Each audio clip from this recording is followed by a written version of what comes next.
Okay. And let me get the stream going. And welcome, Amber.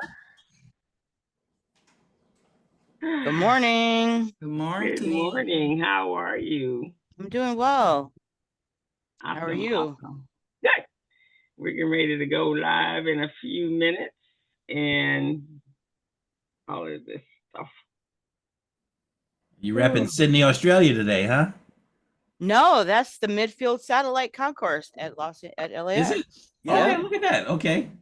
Oh, And now that you moved, yeah, for a minute there, it looked like the Opera House. the Sydney Opera House. Yeah. I said, wait a minute. She is an airport girl, though.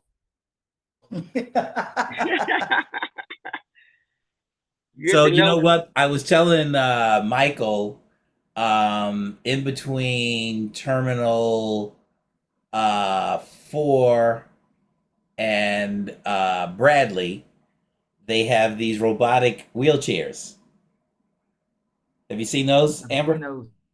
I don't think so. We just did a tour the other day, and I don't remember seeing those. They're in that long ass way that you migrate once you go through security to go from 4 to Bradley. And so in between there's a section where they have 6 of these robotic wheelchairs. Oh wow! And so you get in the wheelchair, and the guy punches what gate you're going to, and the wheelchair takes you off, and then it just comes back all by itself and parks itself. Wow, that's scary. It was really something. I got my tour because I went into Terminal 4. Then the flight was supposed to leave out of Bradley. The flight got postponed, and then it was then going out of 5. So I had to go from Bradley to 5. So that was a hike. It is. Yeah, it is. We're live, guys. Oh. I want to rock it. Good morning. Welcome to the community briefing. My name is Gregory Sneed. Today is the 31st of July. So if you had something you needed to get done by the end of July, you got less than 12 hours here in the West Coast and 9 hours East Coast. So you better get it done. And we have a great show for you today. Our guest is Amber Meshack, and she'll be joining us to tell us all about what's going on at the Los Angeles World Airports. And so we'll be going to also known as LAWA. My name is Gregory Sneed, owner and CEO of Lifesaver Financial Services. I help my clients with financial literacy and financial education and help them to feel better about their money.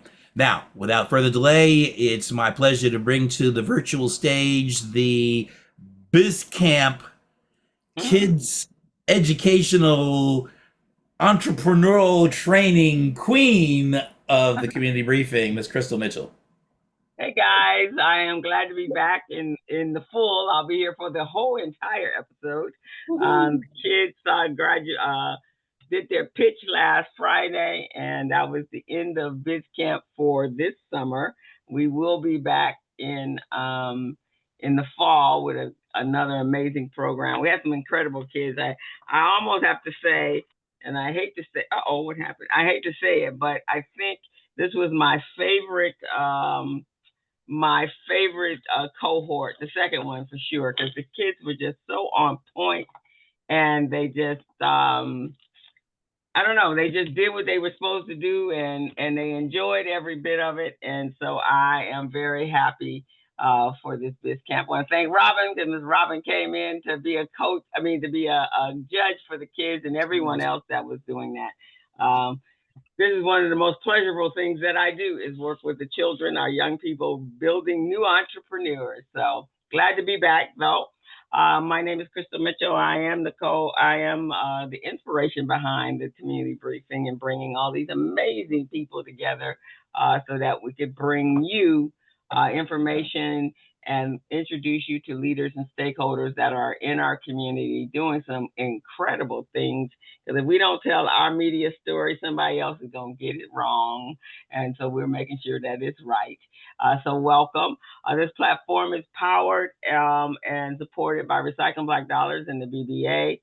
And as well as we're monetarily sponsored by the Los Angeles LDC, Urban Excellence Southern California Edison, Wells Fargo Bank, PCR, Business Finance, and SoCal Gas. And we want to thank them so much for doing so. And anyone that wants to support us, we welcome you to do that. So we have an incredible team.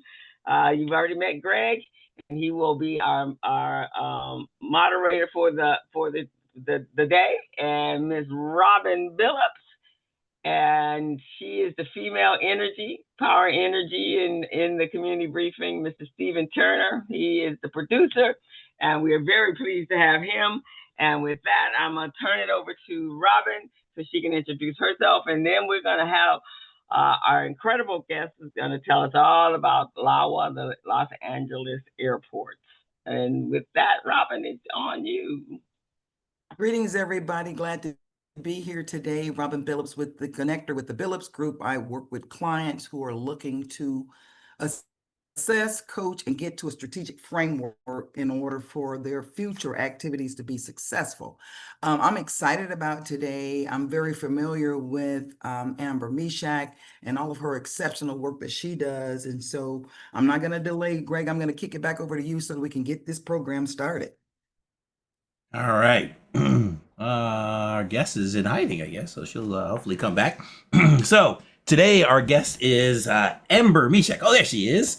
And she is leads the strategies for local, small, and disadvantaged enterprises for inclusion, local hire, and workforce development and job opportunities at LAX and Van Nuys Airports, which is under the umbrella of LAWA, which is the Los Angeles World Airport. So she is the Director of Business, Jobs, and Social Responsibility.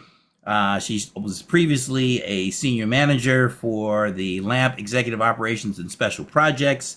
And she's also worked with the City of Los Angeles, the Black LA Young Democrats, the LA Urban League, and the Los Angeles Alliance for a New Economy, the AFL-CIO, and at one point in time, she was doing some makeup. She we didn't get a chance to find out where she's from, but her education wise, she's attended Cornell University and Poway High School. So I imagine maybe somewhere from the San Diego County area. And but she will come and join and tell us all that she's doing. There's lots happening at the airports. Sitting behind her is what are the new terminals? We got the People Mover. We've got so many things coming up that are going to impact the airports with the soccer and the Super Bowl's coming back, and then the Olympics. So all that is happening, and then of course with anybody here been to LAX? Anybody raise your hands? Yeah, if you've been to, I don't know if I've ever flown out of Van Nuys. I don't think so. So that'll be an experience one day. But anyway, let's please join me in welcoming Amber Meshack to the virtual stage. Thank you so much for that warm welcome. And I didn't know you had the CIA version of my bio. You had all the details, but okay. So, and I'm happy to answer any questions. I guess I will just speak a little bit more about. Well, where are you from? Are you from San Diego? You're from the San Diego area? Yeah. So I am from the San Diego area, but I also claim LA. My mother was from Los Angeles and my father was from LA. So, I mean, from San Diego, excuse me. So I claim both. But I did go to Poway High School, which is wild, but so you kind of described, I think, a lot of what I do, but maybe I'll do just a little bit of a deeper dive and discuss some of the projects that I'm working on. And then what I'd like to do is really just save time for Q&A to understand kind of what it is that people know or want to know about the airport. So the first thing I'll start with is that the Los Angeles International Airport and Van Nuys Airport are owned and operated by LAWA, as he mentioned, Los Angeles World Airports, which is a city department. So we work for the people of the city of Los Angeles. And so you will most likely not fly out of Van Nuys because it's a general aviation airport, one of the largest in the country, which means that not non-commercial flight. So we do like the flying lessons, some, private charter type of things.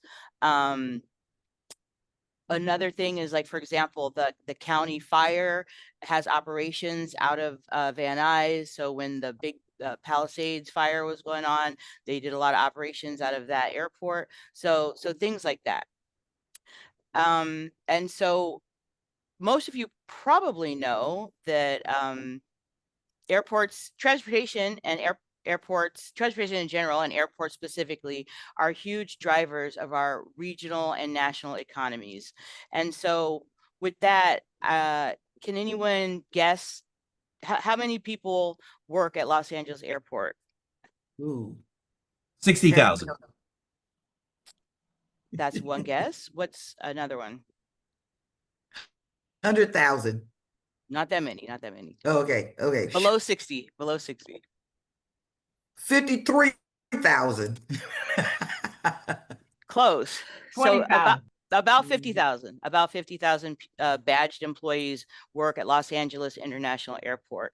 And only about less than 3,000 of those are LAWA employees that work for the city. So what does that mean? That means the rest of the people who work here are employees of various private sector and federal, right? We have our TSA, Transportation Security Administration partners, our Customs and Border Patrol partners, but most of the folks who work here are private sector employees. And so I think people understand a lot about the airport from having gone, taken flights, right? But there's a lot of stuff that happens behind the scenes that folks may not know about. The airport is like a miniature city. So most of people will see, obviously, the flight operations, you see the concessions, you see the people who sell you, Starbucks and pizza in the terminals. You see the rental cars. Many of you may not know that the way that the airport operates is that the rental cars, the airlines, those are all our tenants. And so we have a tenant landlord relationship with them, as well as a relationship of us, issuing different contracts of various sizes to execute the work and operations of the airport. So as Mr. Sneed mentioned, we are preparing for the 2028 Olympics. And so our leadership has decided that this is an important time for us to transform, this is, as he mentioned, we have a physical and infrastructure transformation going on. We have a $30 billion infrastructure program.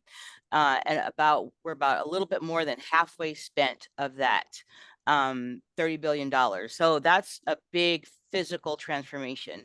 But it's very important that with that transformation, we're also using that opportunity to transform the way the airport works, the way it feels, what the experience is. So we're part of a our new CEO just established a transformation office led by Aaron Trapp.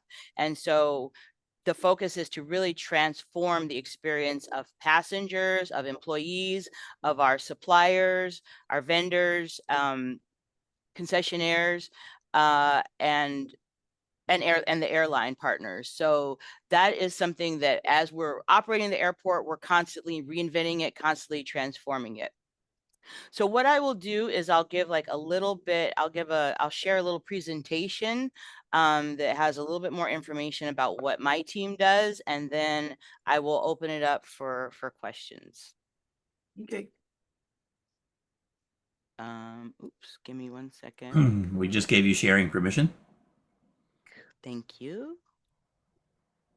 Hold on, what's going on with the presentation? Hold on. Gremlins. Oh, here it is. Gremlins, right?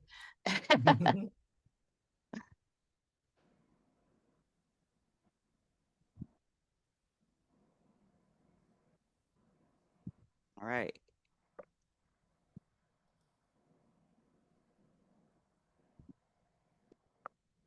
There we go. Can you see it? Yep. Okay, cool. So this is me and this is us, and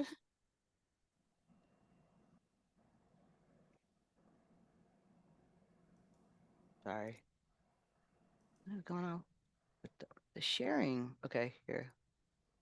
All right. So, LA International, LAX, most of you know that it's a major international airport.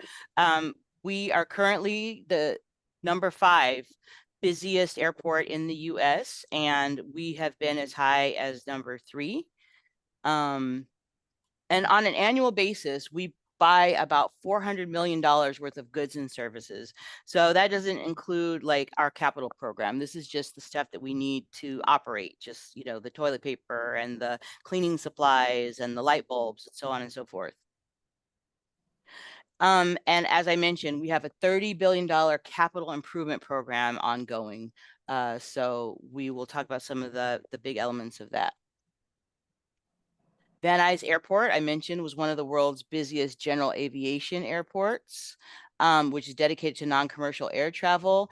And then we also own land up in Palmdale, which was previously an FAA certified airport, but is now kind of in limbo. So what you see on the slide right now is a rendering, not the actual, of the automated people mover. So the automated people mover is the centerpiece of our airport transformation. And once it's up and running, is finally going to connect Los Angeles International Airport to the regional transportation system. And so many of you may have seen recently in the paper or on the news that the Metro Connector Station has been built and open. So the train is not yet connecting it, but the metro side is in place, and we should be up and running. The latest is in 2026. That is the projected date to open. So you will be able to you know, not have to worry about taking a car into the horseshoe anymore. So that is the automated people mover, and the automated people mover was part of what we call our landside access modernization program, or LAMP. So the other pieces of the LAMP were the automated people mover was the centerpiece, and then the CONRAC, the Consolidated Rent-A-Car Center. So for the first time, we're going to have a place. It's right off of La Cienega, where all the rental car agencies, if you have ever rented a car to or from LAX, you know that the rental car agencies are all over the place, and you know you have to deal with street traffic and so on and so forth. So they're going to be all consolidated in one location. And so what that means is that on day 1 of the Consolidated Rent-A-Car Center and the automated people mover being open, the traffic is going to automatically decrease by about 40% in the central terminal area, what most people see as the horseshoe, because about 40% of the congestion in that area is due to rental car shuttles and other the rental car agency shuttles. So that's going to be a big transformative piece. And another part of that you may, of the LAMP program that you may already be using, is the economy parking lot. That's already open, and that'll be a place where you can also catch the train into the station, into the airport. So there'll be 3 stops outside the airport: the CONRAC, the Metro Center, and the economy parking lot, and then 3 inside the terminal area. So north, south, and Is the CONRAC open already, or what's the CONRAC is not open yet. Yeah, what's the projected The CONRAC and timetable? the APM are likely to open in conjunction, so 2026. Got it. Yep. So right now so here are some other projects going on to enhance our infrastructure. And so we have wayfinding program that is, you know, designed to make things a lot easier to navigate through the airport. Van Nuys taxiways. These are just, you can read them. RU stands for roadways, utilities, enabling. And then curbs project, ATMP roadways. So they're reconfiguring all the roadways around the airport to make that make sense with the new access points, landscaping improvements, and then we have a whole cargo modernization program that's really major. And so the reason I'm sharing this with you is that so far these have already been awarded and are in process, but here is the list of the awarded prime contractors, so that if you're interested in any subcontracting opportunities, these are still ongoing. And what we just did fairly recently, was what people are calling a MATOC, which stands for multi-award task order contract. So what that is we awarded, well, you can see here, everyone on this page was awarded a prime contract. And what that means is that we can issue them task orders to carry out various projects as needed. So they can be very nimble and get things done. So not only is having this group of contractors, on deck to execute projects on our behalf, not only does that, increase the capacity, make sure that we get things done in a timely manner with great talent, but also this was an economic inclusion effort. If you'll see, we have small, medium, and large contractors. So this was meant to ensure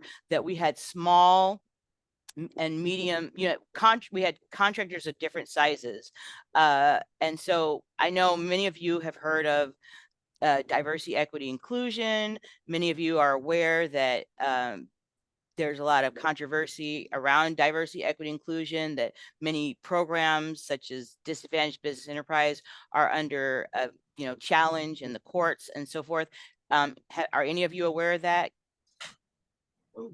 Sure. Nah. Okay. No, I just want to make, I know, I'm just saying, I know you are. I just want to, just like the, the preacher asks you to, tell your neighbors, DEI under attack, right?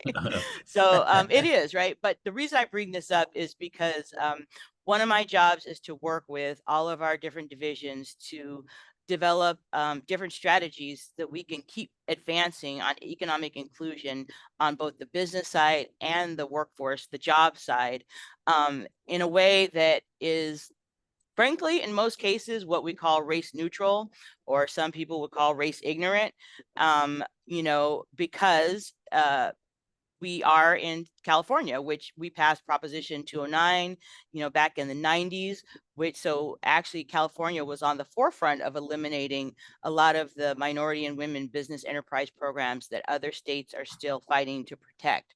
So that's not great, but what it means is that we've had, a 20-year head start on figuring out kind of different ways to approach inclusion and to promote diverse participation in our contracts. So yeah, so that's something I wanted to share with you as an example. So if you are interested in doing business at the airport, I'll go through this quickly, and then if anyone is interested in the details, I can share the presentation with Gregory later, or with Stephen, whomever. And just to let you know that on our website, we do keep an outlook of upcoming procurement opportunities so that you can be aware, and you can select it by commercial, like a concessions projects or construction projects or professional services. We use IT contractors. We use any type of contractor you could think of, any type of business you can think of. We probably utilize it in some form or fashion. So is this is that separate from RAMP or a part of RAMP, or do they overlap? How does that work? That's a great question. So for those of you who don't know, RAMP is the city's procurement portal, which stands for Regional Access something something procurement. I'll look it up. But anyway, so all city departments are required to post our opportunities on Ramp, and we do. This is actually a snapshot on our internal, on the LAWA.org website. So you can find our agency procurement outlook on our website. But if you're looking, but then if you find a procurement that's coming up or that's in play that you want to pursue, then you will be able to find it on the Ramp site. The Ramp portal. Did that answer the question? Yes, fantastic.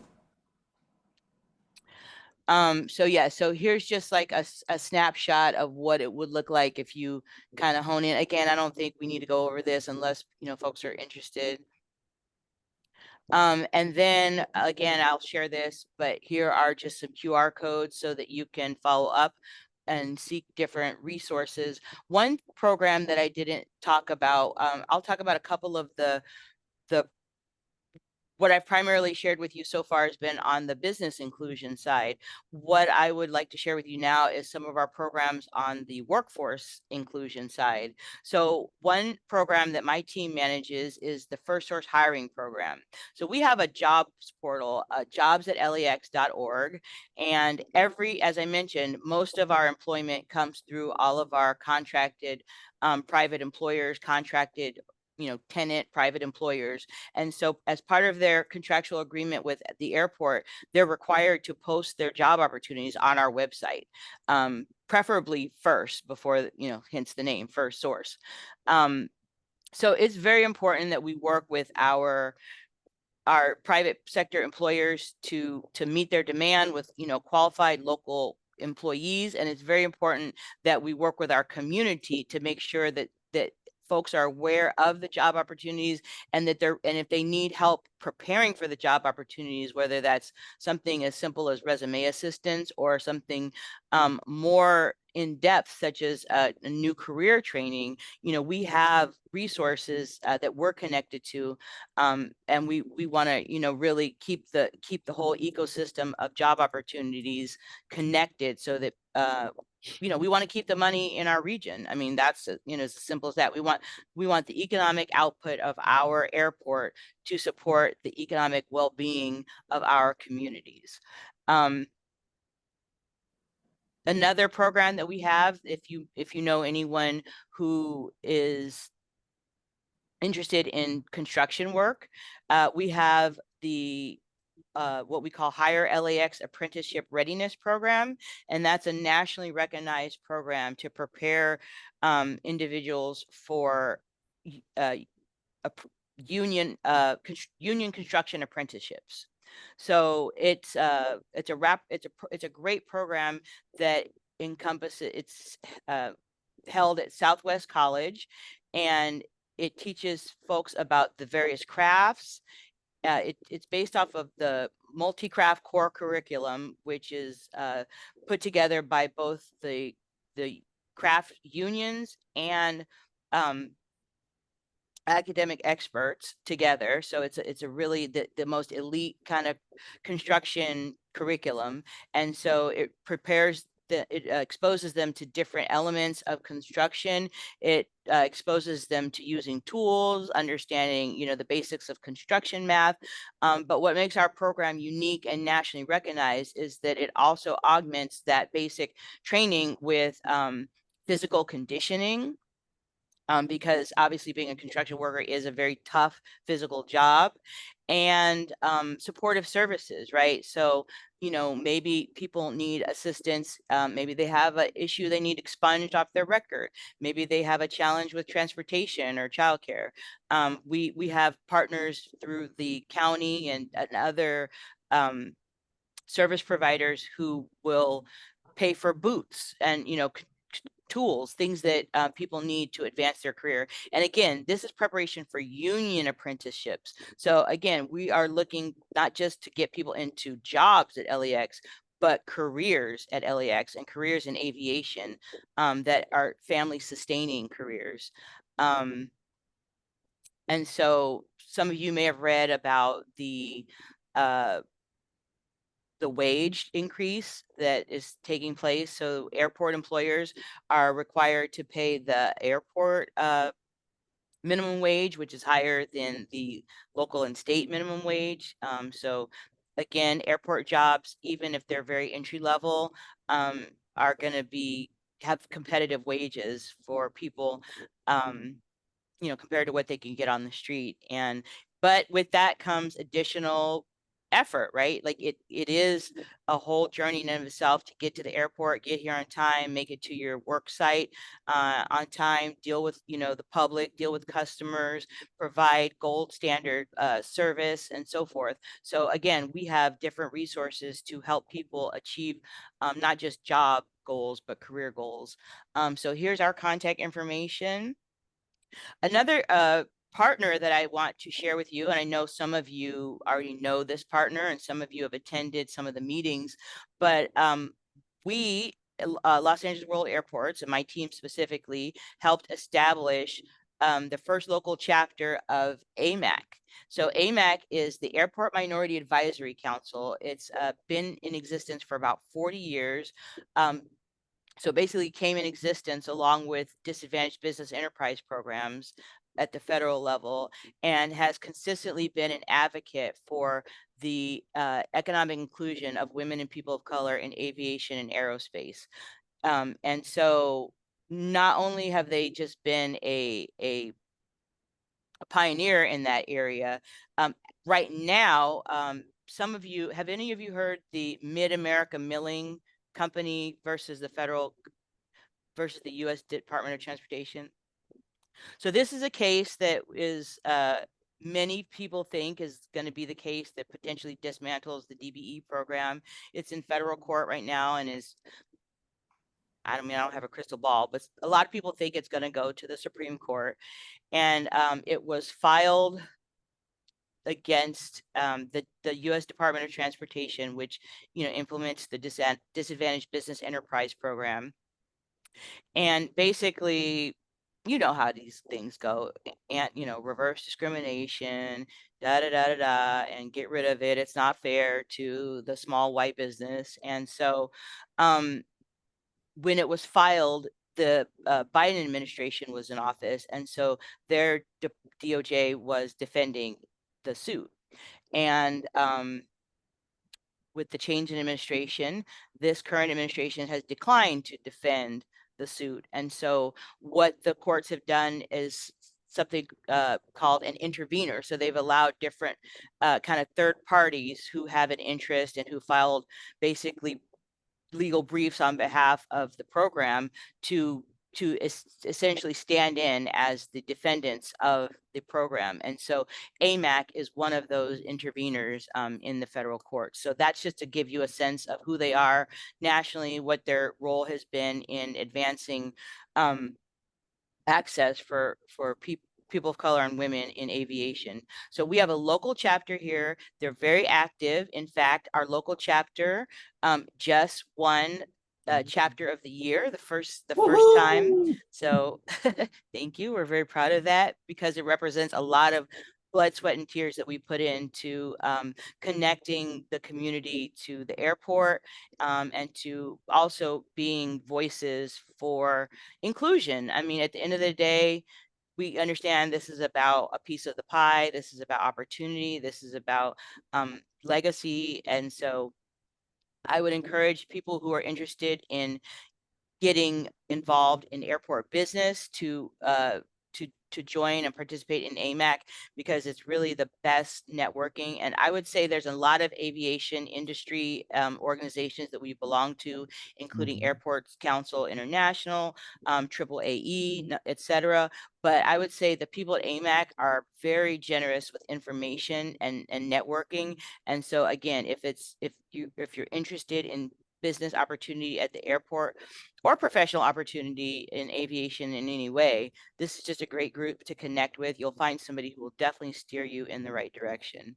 Yeah, you're actually the fourth person from that photograph who's been a guest or has come on our show. So we've had Michael, Martha, and Theodora. Oh, that's awesome. They're great. They are great people and leaders in their own right in so many different ways. So maybe next up we got to get Melvin and maybe a few others here. So Melvin's great. So actually Melvin would be a great person. Melvin's job is preparing the Conrack to open. So you can ask him more questions about the Consolidated Rent-A-Car Center.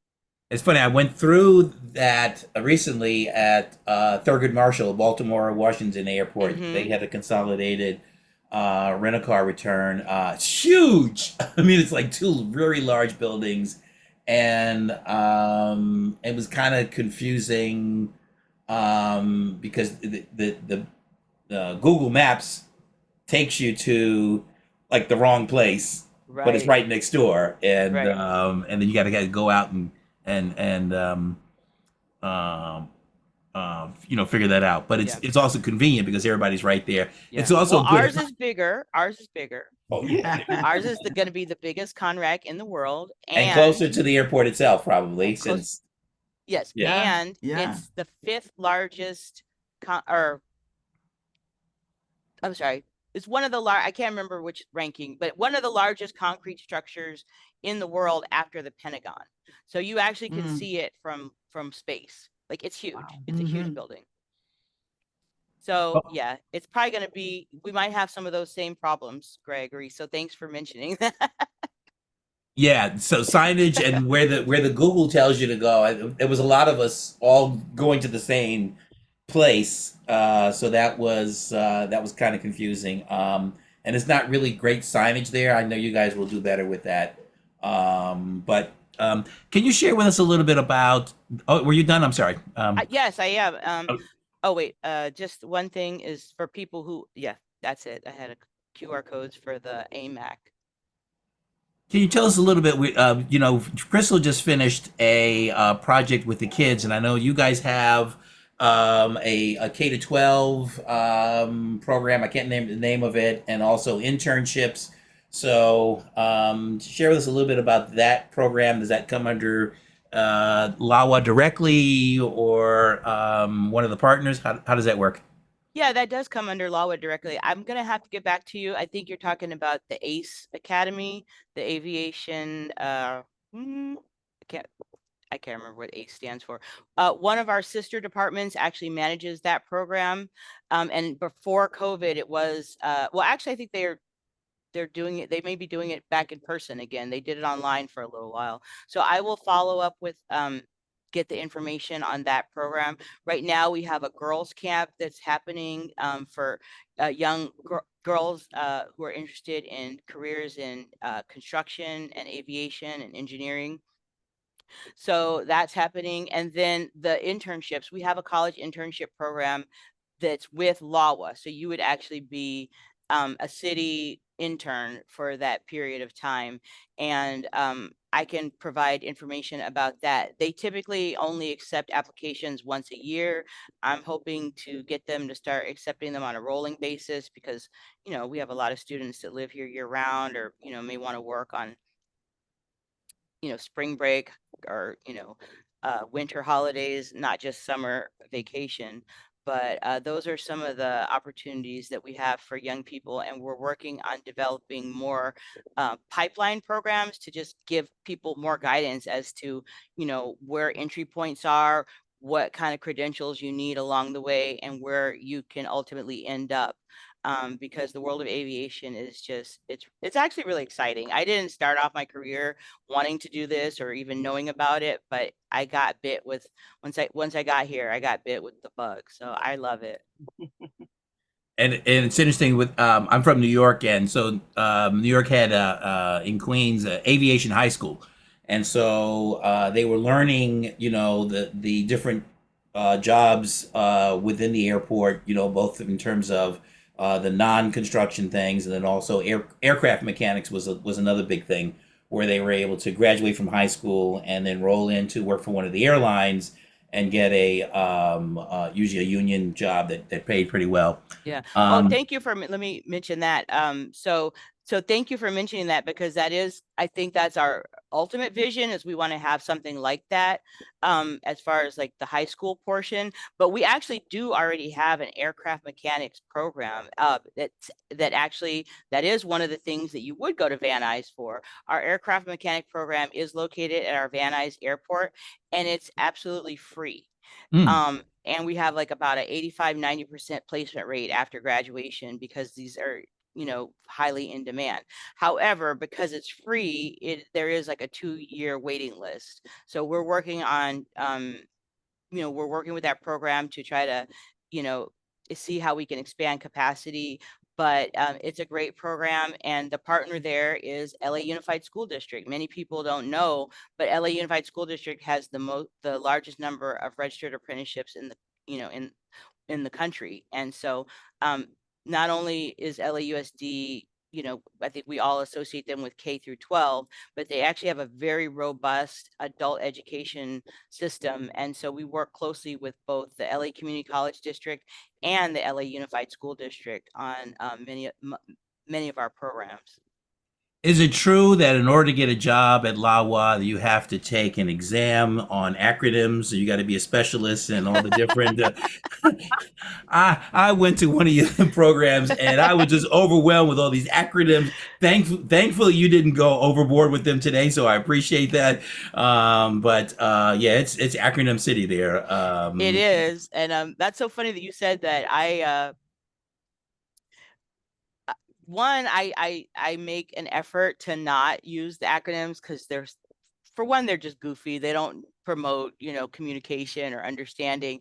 But I remember the first week that I started working here, and I felt like they were speaking a different language. I was like really trying, and some stuff I would be like Googling it to like, is this something that I should already know? Like, and then there was one that people kept saying tibbet. I was like, what the heck is a tibbet? I don't know what a tibbet is, but I didn't want to ask what tibbet was. So, but I finally was like, okay, they keep talking about tibbet, so I got to know what it is. I was like, what the heck is tibbet? And so they were like, it's Tom Bradley International Terminal. So LAWA should have a glossary on the website. Okay, so make that recommendation. The glossary, you just put it as okay. That's What is funny. that in? We do, you know, it's funny. We do have a glossary, but it's just not on the website. Or Because maybe there's an acronym for AI. it. You got to know there's an acronym for the glossary, right? It just Right. can't spell out glossary. It's, you know, acronym assistance program, whatever. Maybe Robin, you have AI, Greg. Maybe AI, when they're speaking, it's like, oh yeah, and down below is like a little a caption. Right. That's a great idea. I went to it was an AMAC meeting or a presentation or something, and I was just, and somebody finally raised their hands and said, can you all stop with the acronyms and just say it or spell it out? Robin, over to you. You got a question? Yeah, I just want two things. One, I wanted to thank Amber for coming on, because she's given us a real overview, but take the time to dive into these websites and use these QR codes that she's provided. I had the pleasure of doing a strategic planning meeting for AMAC 2 years ago, and looked at, you know, this organization, and in preparation for that, there's a lot of opportunity in the airport space. There is a lot of, no matter what size your organization is, there's a lot of opportunity. Yeah, you got to jump through some hoops, but in doing that, it only helps you to fine tune your business, fine tune your professionalism, and also to create a revenue stream. So Amber, thank you for what you guys do. And I was so proud to hear you guys won that chapter award, because I know how small your chapter is and how new it is compared to what's available across the United States. And then the other thing that we always have to remember, she's providing us information about our local airports. But the other part, Amber, you want to speak a little bit about the fact that every airport in the United States is going through some kind of remodel, refresh, reconstruction, and opportunity abounds. Can you speak to that a little bit? Absolutely. So again, I think this is why it's a great thing to be a part of. If you're interested in aviation at all in terms of business or professional development, it's great to be a part of AMAC, because what you'll find is that these people work in multiple airports, and the same, you know, you have the same companies that work in multiple airports. So there's a lot of information that is national and even international. Our former CEO who established the division that I lead, Deborah Flint, she is now the head of the Toronto airport. And so like Michael, for example, and actually several, I think a couple of the people on the photo, the previous photo, they have they're concessionaires, but they, you know, have concessions at multiple airports. And so that's the good thing about AMAC and organizations like it, is that you take these relationships and they're very portable. So they're very mobile, and they span years too, if you, of course, if you nurture them. So that's something to think about, is understanding the aviation industry as a whole. Of course, every airport wants to have its own local flavor and kind of, and it reflect its own local politics, right? So that's something that's important to understand. The airport is led by our CEO is John Ackerman, but his bosses are a 7-member board of airport commissioners, and they're all appointed by the mayor. Is the airport police under you guys, under LAWA as well? Yes. Airport, yes. Cecil Rambo, I think, was the chief there. Yes, APD is a team within LAWA. They work for LAWA. And when Michael was on here, he shared a bit with us, Michael Washington, about why we pay $9 for a bottle of water and a hamburger. I was just there in LAX. I paid $34 for a hamburger. And why it's so expensive, just the whole process of getting in, and just everything there becomes more expensive versus being on the street. And how some restaurants can do well on the street, but then have challenges, in the airport environment. Especially with food delivery times. I think he was talking about that. Absolutely. So it's a different world. It's a microcosm, but it is again exciting. There's so many interesting people that you meet just because of what it is, just of people coming and going from literally all over the world, and we get to interact with them, and it's really enriching.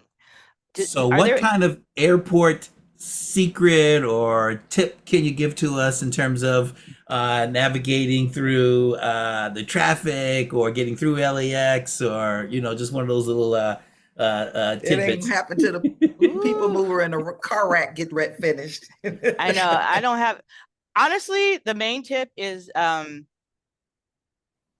don't fly on Sunday nights. Sunday nights are the worst.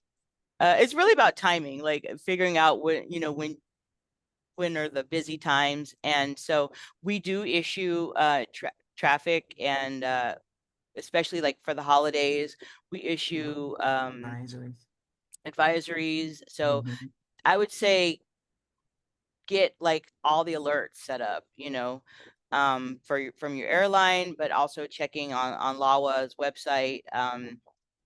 And let's see, those are the main things. I mean, just, the same, get TSA if you don't, get pre-check if you don't already have it. Yeah. I'll share one tip that was shared with me just recently, is that in the evenings, if somebody's picking you up, or an Uber, all that, tell them to go to departures, because from like 7 p.m. to like 10, departures is empty, but everybody's coming in on arrivals. So just take that extra, take the escalator and go up to departures and get picked up there. So that was I wasn't going to divulge that one, but yes, it's out there now. It's out there. It's on Facebook. And, I didn't put it out there. I did. So no, but yeah. No. Stephen asked about the internship program. He had a question about the timing of the internship program that you mentioned. What is the profile requirements for the LAX internship program, and how long is that internship, and are they compensated during training? They're absolutely compensated.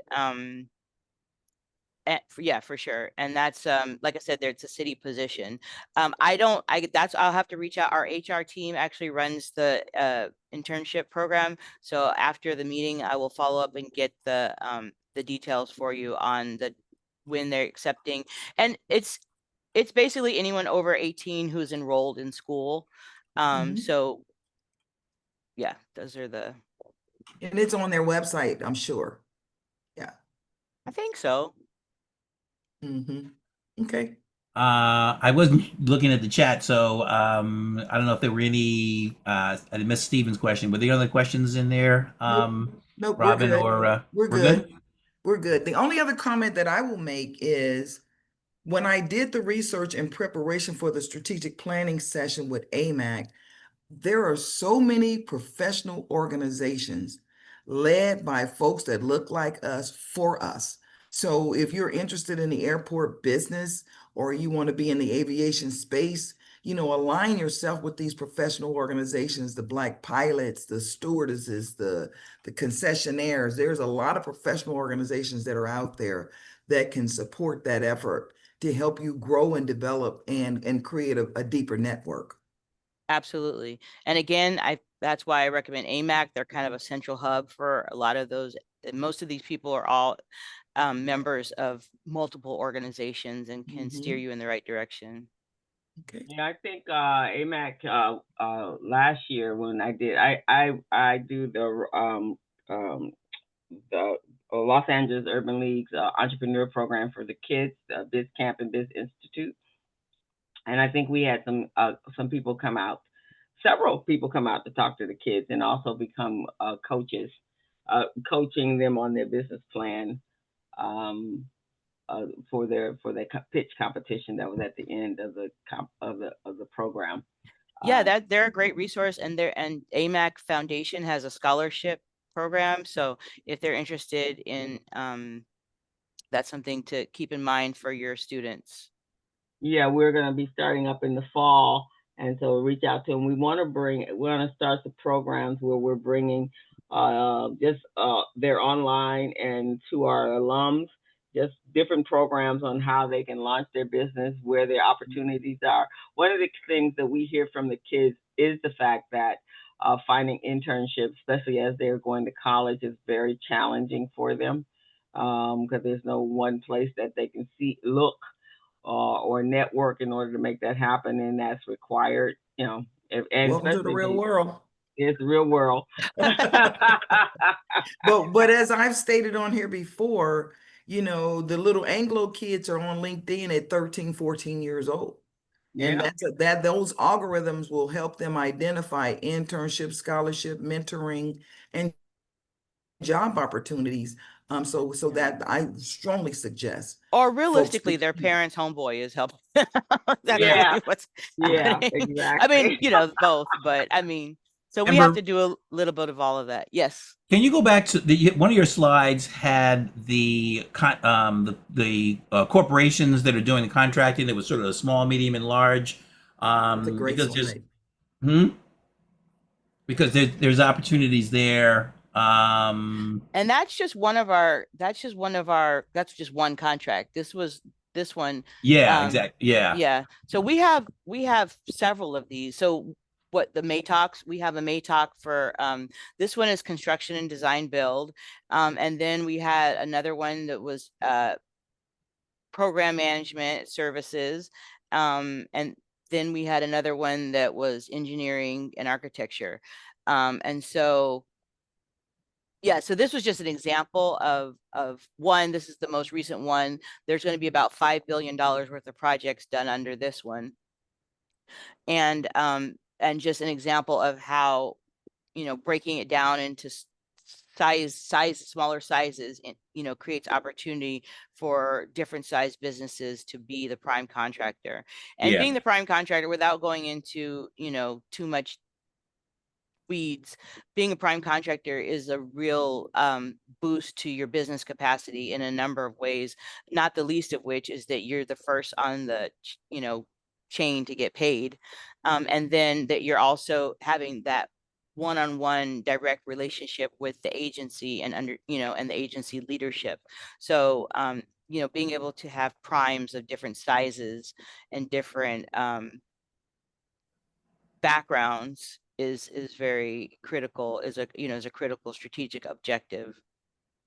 Yeah, it's just interesting how some of those large contractors, how they've combined, like they've become larger by they combined, like Turner Construction, combined Skidmore. Yeah, it's just amazing. Well, Again, because it's design build. So I think a lot of times when we think about construction or public works, you probably are used to what we call the design bid build model, which is where the agency says, hey, we need to build a terminal, and we have our LAWA engineers design and architects design the terminal, and then we put it out to bid, and then somebody says, hey, I'll build it for X amount of dollars. So that design bid build delivery approach is really used less and less. And the approach where you hire a whole team, the designers and the constructors are on the same team together. So typically they're going to naturally be a joint venture. And there's a lot of advantages to that in terms of just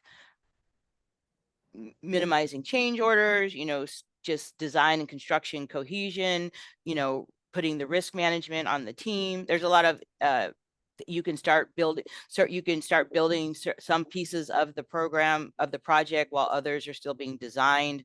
So that's kind of the design build approach.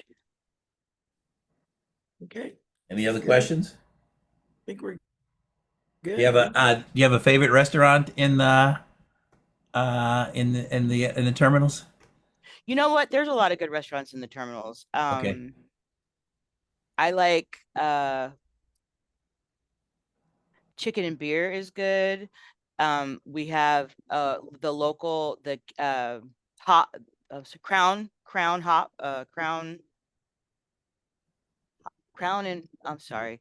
Hops. Is that what they're called? Crown and Hops, right? And which terminal is that in? Ooh, Okay, I never don't mind. know. I gotta look it up. Greg. I'm a foodie. I want to say it's. I want to say 2, but no. You can look all this stuff. You can look on our we have all this stuff on our website.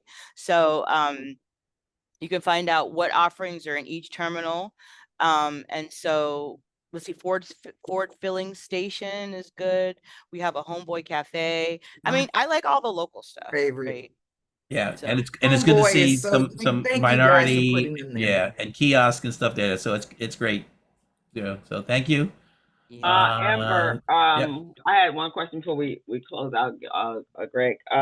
We've all been anticipating and waiting for the Olympics, but of course a lot of crazy, a lot of controversies happening from Washington that could directly affect it based upon who can come into our country and who cannot come into our country. How are you guys navigating, or have you had, you don't have to divulge the CIA secrets, but how are you guys planning? Because I know a lot of the people all of that was in preparation for all of our upcoming events that are supposed to happen in Los Angeles. Yeah. So before I answer that, which I really don't have an answer for it, so Okay. but you reminded me to let you all know that October 23rd is going to be the mayor's sports and entertainment procurement summit. So they'll have a lot of regional players that are going to be involved in preparations for the games and, like you said, the World Cup and things leading up to the Olympics. So I think that'll give you a better sense of what the opportunity is going to look like, what the coordination is going to look like. And honestly, I'm not at the top of the food chain to know the intimate details. I mean, what can we do? I mean, I think the main thing that we can do is just kind of monitor, maintain environmental awareness, work with our local and regional officials. The coordination is going to be so key, and making sure that information is disseminated to through as many channels as possible. So but yeah, I think that as we get, mind you, we're only 6 months into the administration. So Another 3.5 to go. We'll see what it feels like an eternity. Who knows? Who knows what's Another going to 3.5 happen? to go. So we'll see. It does feel like some of the major construction inside the horseshoe has subsided, because for a while there, it had just been crazy. Reminded me of 1983, before the '84 Olympics came. Yeah. It was just disastrous trying to get Before through. Tibbet. Yeah, it was. It could take 45 minutes to an hour to do the loop. Yeah. I guess you could say that might be one good thing that came out of COVID. I mean, as horrible as that has been and remains, is that it did enable some of the projects in the central terminal area to be accelerated because of the lack of passengers. Yeah, yeah. So, does anyone else have any questions? I know we're about at the end here. Oh, maybe we're actually over a little. That's all right. There's no penalty. Well, Thank you I so really much. thank you And for inviting me, and I'm, yeah, happy to come anytime as we get new information. Our team is really evolving, so I think in the next few months we will have some new developments to share. So I will be back anytime you ask. So thank you again for inviting me. and certainly feel free to click in as a guest. You know, we Oh, you're I on our do. mailing list now, and so I come click in back and often. Is we appreciate Amber that. in the chat? I didn't see it. My contact information, is that what you said? I'll Is put it it in in the chat. No, I didn't put it in the chat. I'll put it in. Thank you. Thank you so much, Amber. This has been so enlightening. I love flying. I love traveling. Sometimes air travel is a little challenging nowadays, but I still love the opportunity to get on a plane and go somewhere. Yes, I'm with Yes, you. yes, it's awesome, awesome. My girlfriend used to work at the airport. She was worked at Continental. She was the HR director before they Oh, wow. merged with United. So we flew to Hawaii regularly. I was her companion Nice. on her flight bennies until it got to past 9/11. Then it became a little more challenging. Yeah. Uh, 9/11 messed up a lot of things. yeah, but she's got lifetime benefits when she left the company. But yeah, that was nice. And we had inside information on all flights. She'd just tap in. She'd give me the tap in, introduce me to everybody in the terminal. We always left out of Terminal 6. And I knew everybody in there. So when I got there, if I wasn't with her, they're like, okay, let me see if you want to go stand by. Let me see where you're going to be sitting. It was nice. Look, the hookup is always. That was in the good old days. That was in the good old days, Those right? were the good Relationship days, matter. man. So anyway, well, thank you again, and Thank you, appreciate Amber. the engagement. And I'm looking forward to bringing some of our new initiatives to your attention so you can help spread the word. Oh, please do. We appreciate that. But thank you so much. Thank you. Okay, everyone, it's 12:04. We want to thank everyone for joining us today. We have some new faces, so please come back. We'd love to have you come back. And I'm gonna stop your share, Amber. And every week there's another amazing guest. So next week is Dr. Rachel. If Stephen is not here, how do you Laria? And she's a Yale-educated anthropologist and author of Black Capitalist. So that should be interesting and exciting to talk to her. I don't know if I have met one other Black anthropologist through the Power Network.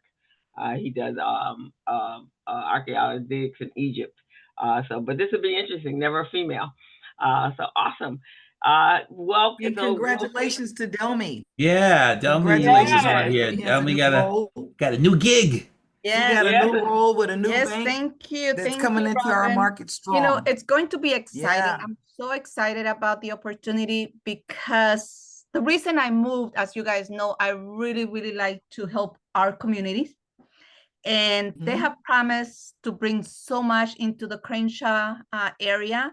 I mean, yesterday I went to an event and they have a few loan products that I think, you know, our community could take advantage of. They have their legacy loans, which my understanding is that if you never had a home, you know, they want you to start building that legacy, and there's a payment that they can help you with the down payment. So there's a few programs that sound great.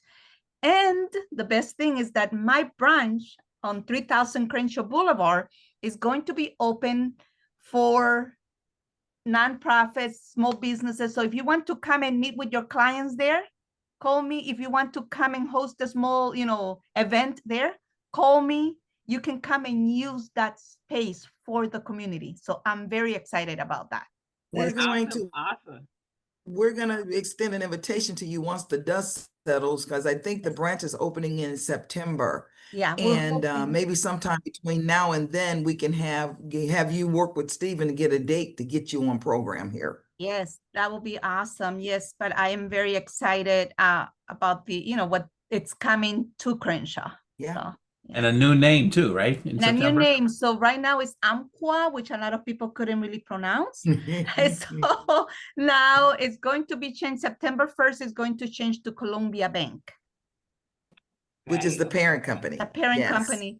Yeah. Yes. Which actually Columbia bought Amqua, but Amqua was very popular in Oregon that they decided to keep that name. But now coming to other states, they figure no one knows how to pronounce the name.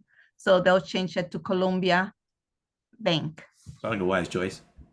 Yeah, Yep, so yep. I have bittersweet because I loved her over at City First Bank, but I like her as a person, so I want her to go with me the best, to live her magic life that she has. I'll come visit over there, but I will. Well, this is a bittersweet moment for me. But Yeah, I'm no. celebrating. You tell me. Thank you. But you know what? If they're delivering what they say they will be delivering to the community, I'm all for that. Small business loans, mortgage lending, home equity lines of credits. Right. So all of that is being offered. Okay, well, as Robin said, once the dust settles, we definitely invite you to come and tell us all about it once you Yes. guys are all open over there and all the other opportunities. We want to thank everyone for joining us. We're going to now go off air, and if you guys want to still stay in the afterglow, you are more than welcome to do so, but we're going to stop the recording and the Facebook Live.